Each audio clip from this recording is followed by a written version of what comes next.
Dahil boring ako ngayong araw na to at wala akong magawa. At meron akong pasok mamaya mga alas 2:30 kaya may oras pa ako natitira. At isa ako sa mga taong naniniwala na ang oras ay ginto. Alas 12 ng tanghali at may oras pa ako. Kaya tinapos ko muna yung nilabahan ko kaninang umaga. Babanlawan na lang to at para isampay ko na. Alam niyo ba guys, kung mahilig kayo maglaba or kayo yung naglalaban ng damit niyo, based on my experience, nung may lalaban lang ako na damit at naiwan ko to itong basa ng ilang mga araw ay ito ay nag-iitim-itim. Hindi ko alam kung anong tawag talaga. Natatanggal naman siya ng Sontrox pero hindi talaga lahat. At dali-dali ko na itong tinapos dahil may lulutuin pa akong cheese steak at oras na. At nakisuyo na rin ako sa kaibigan ko na painitin na yung mantika sa kawali para makapagluto na ako ng aking cheese steak na paninda. Medyo matatagalan ako sa pagluluto dahil 3 minuto kada isang batch. At ayan guys, yun yung cheese steak kapag may sauce. Diba ang sarap ng nagluluto?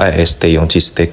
By the way guys, meron nga pala tayong nakapack dito na cheese steak. Tinry ko lang ipack yun. Kung kaya ba i-preserve ng crispiness ng cheese steak. Ang daming beses din ako nag-try na nag-pack na ito. Lahat yun lumambot lang. Pumalpak ako. Pero okay lang. Subok lang ng subok para. At pagkatapos ko magluto, nagbihis na agad ako para pumunta sa school. Dahil 10 minuto na lang yung natitira ko. At nag-impake na agad ako ng mga kailangan ko at para pumunta na sa school.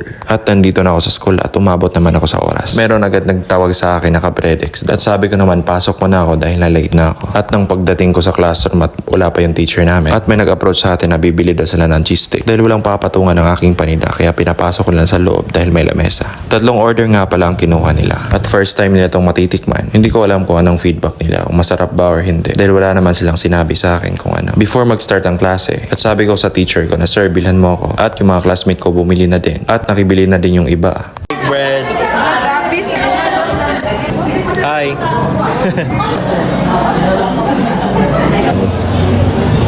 Nakaupo na ako dito at nagsimula na yung klase namin. Dahil ngayong araw ay last reporting. Dahil sa susunod na linggo ay exam na namin. Baka sabihin nyo nagbibideo lang ako habang may klase. Bago ako mag-video, nagpaalam muna ako sa teacher ko kung pwede. At maaga nag-dismiss si sir ng klase. At para maaga kami makauwi. At dahil may mga ilang oras pa ako at nilako ko na lang yung paninda ko. Dahil hapon na rin, baka hindi maubos to, sayang naman. At paglabas ko ng classroom at may nakita ako mga estudyante nakatayo dito. Dahil pala may oral recitation sila. At kami rin sa susunod na araw. At nilapitan ko na sila at inalo ko na sila ng cheese steak kong paninda.